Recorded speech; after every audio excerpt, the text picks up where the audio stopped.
Can you just tell us this story, On Thursday, okay, I came to Lagos on Monday because I was also looking for a job, and this is the best place I actually get something doing easily because I've been looking for what to do in Uyo. I didn't see anything. I had to come to Lagos. Then on Monday that I got to Lagos, I was able to find something to do.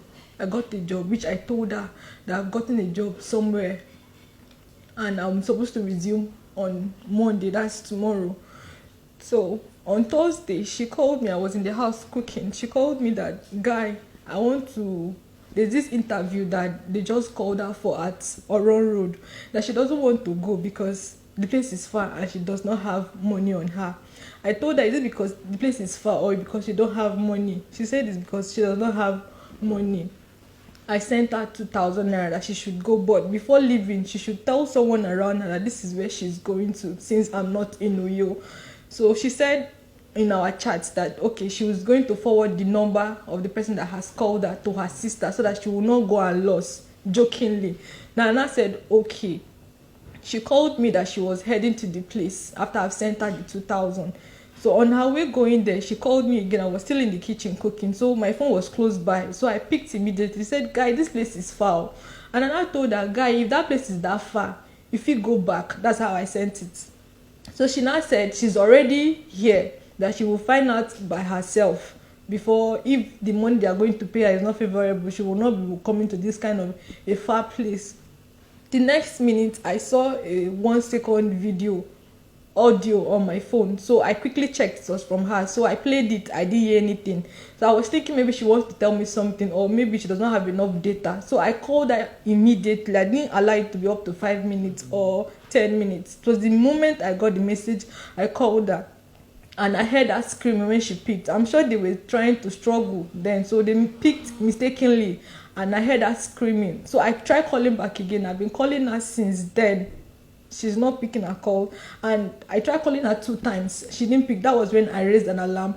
I had to call a friend of mine in Uyo that knows someone that knows her sister, since I did not have any of her sister's number. And the person called the guy that he knows, then forward the sister's number to me. So I now called her if Ini has told her where she's going to and the place she's going to look for a job. She said yes, that the same thing she said to me was what she said to her, that she only sent her the address, that's Ibiako on Oron Road by Airport Road, that she sent only the person's number. And I told her, explain everything that just happened, that I tried calling. She told me that she was going to this place and she does not have money and all that. I had to send her 2,000. She has gotten to the place and she told me this place is far, but I agreed that okay, go back if the place is far. She said she's already there. She would want to know how the place is first before going back. And ever since then, I've not heard anything. The next thing was for me to see a 1 second audio on my phone. Then I called her back. I heard her screaming. So that was how I was able to get to the family. And she narrated that it was the same address she told me she was going to, that she went. So that's just it. So did the sister tell you after you called her and told her about the one minute or less than a minute audio, did they go to that particular address? No, they didn't. She quickly went to the police station to report the case. They said it's not up to 24 hours yet. So she went there. It was towards 4:16. She sent me that 1 minute, 1 second voice note. Then by the time I reported it was not up to 4:30. So when she went to the police station that Thursday evening, they said it's not up to 24 hours, that she should wait till the next day. So she went back early in the morning by 8:30, and they were saying they can't go there with their van. She has to hire a different van and to buy fuel. People sent money. I called some few persons. They sent money to her, and she was able to hire a van to withdraw the money, then go back to the station. So since then, they said they're investigating on it, and we've not had anything. The next minute, people, because I sent the number to people, I posted it online about the number that called her for the interview. So they checked on Truecaller, and it was showing Ezekiel Akpan. So people find out that Ezekiel Akpan is linked to someone else. Then immediately people were now going through her page on Twitter, and they saw the post she made about job, that she's seeking for a job. And few persons now checked the comments under that post that she made. One guy in particular, Obon thereabout, deleted his chat immediately from this comment from the post, so that people will not see that he commented and she was trying to make inquiries of where his place of work is. So then the next minute he changed, after deleting the comment that he made under her post, he changed his name to something else. Then the next minute he deactivated the account. Okay. And I made that known to the public that this guy has changed his name, he has deleted his comment under my friend's post, and he has deactivated his account. Then they used that name to look for him on Facebook. He did the same thing, they activated his account on Facebook as well. When it was now going viral, people were now tagging at Uduak Frank, the same guy that is Ezekiel Akpan. He's also Uduak Frank Akpan. So when they now tagged him on stuff like that, he came out to send he made a post on Facebook that at the time my friend called him, that was when his phone went off, and he has been trying to reach my friend and to no avail, that somebody should reach out to this family of the person. Meanwhile, we have raised alarm the day she went to look for an interview, and he didn't say anything about my friend calling him and her phone number going off. But it was the next day, that is towards in the evening on Friday night, that he made mention of something like that. So after the investigation, he actually took himself to the station. So they arrested victims. Before then, victims messaged me, a girl named Marian. She messaged me that she has been in that same position before, that the guy used a different account on Facebook, a girl's page, to chat him up and saying that she has a job offer to give to her. So when she got there, it was a different thing. What they did to her was to drug her, gave her weed smoke, then raped her, took pictures of her, and said if she goes back and tell people, they are going to post it online, then and all that. But she said they used that to be collecting money from her. She gave me the address of the place, which I sent to the sister, and she forwarded it to the police people. And it was there that they caught the father at first before he took himself to the station. Okay, so was it the same address? Yes.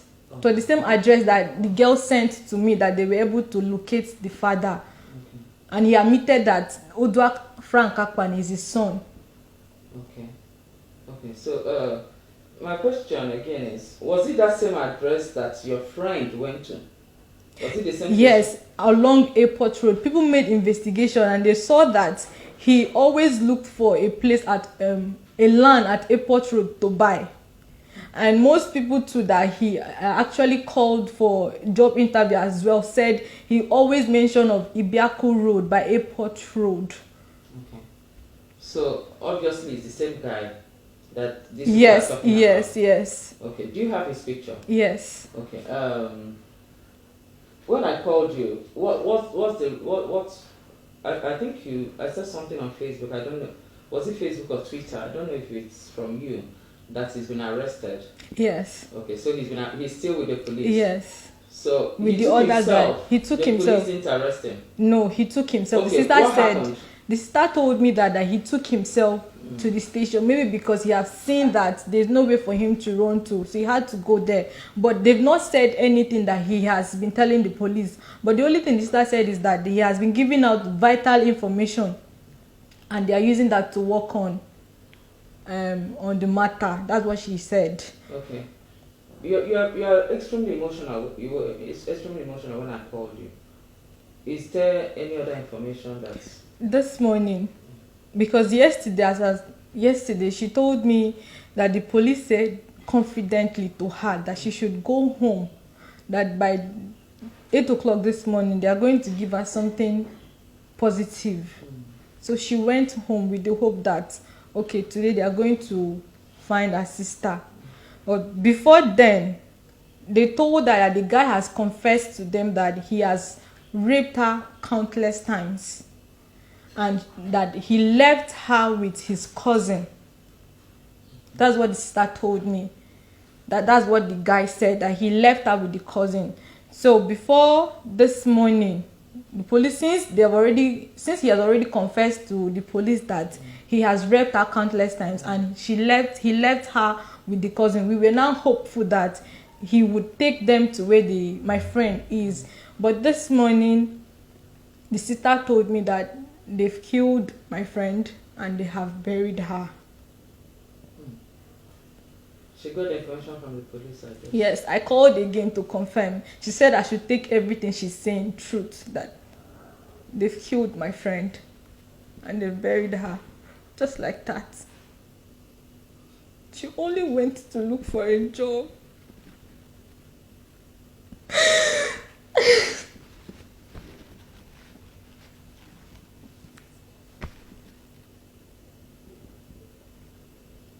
This is not a case that she just went missing. Everybody knew where she went to. She sent the address to her sister, and she sent the number of the person that called her for the interview to her sister, and we were able to get the guy's name and his face, and the father admitted that that is his son. People came out to say the same thing, that he has been doing the same thing to other people. Victims were now making their own statements. So why did they now delay everything as of 2 days ago, and now this morning they are saying that they killed and they buried her? Why would they do that? And he didn't say when they killed her. He didn't. I've not gotten that information yet.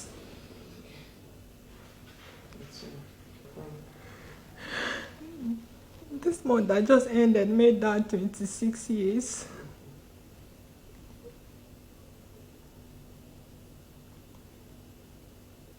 So was she actually looking for her first job? She has been working elsewhere before she got admission, and even when she was still schooling, she was working somewhere trying to see if she could gather money, because she doesn't have parents. She's an orphan, so she tried most times to, even when we were in class, most times she does not make it to class because she's somewhere teaching. Then after this, we were supposed to leave for camp last year because we graduated 2019, but because of the COVID and everything, we couldn't leave. So we've been looking forward to leaving for camp, and it's getting late. We don't know what they're saying, if they've actually sent our result to the Senate and all that. So she's stuck in a place that she does not know if she's going front or backward. So she says she can't keep waiting till whenever they're going to approve our results. Let her go look for something to be earning little money for the meantime, till whenever she leaves for camp. That's the idea why I came here too as well, to look for something to do. And then now, which school does she attend? University of Rio. Okay, how will you describe her? What kind of person was she? Inumore does not keep late nights. She doesn't go out if I'm not involved. If she goes out anywhere, she lets me know, like, guy, I'm going to see this person now. I'll be back by this time. She does not go out with anybody. She doesn't have a relationship presently. She's not in a relationship. She's single. So she does not really go out. The last time we went out together and she kept late now was because I was with her, and it was on her birthday that we stayed till 10, 11 o'clock. That's all. She's always in the house. Our compound people can testify to that. Even the neighbor, the landlord always say that, why is she always inside? That she should come out most times. But since she does not have anywhere to go to, she's always inside. She doesn't have much friends.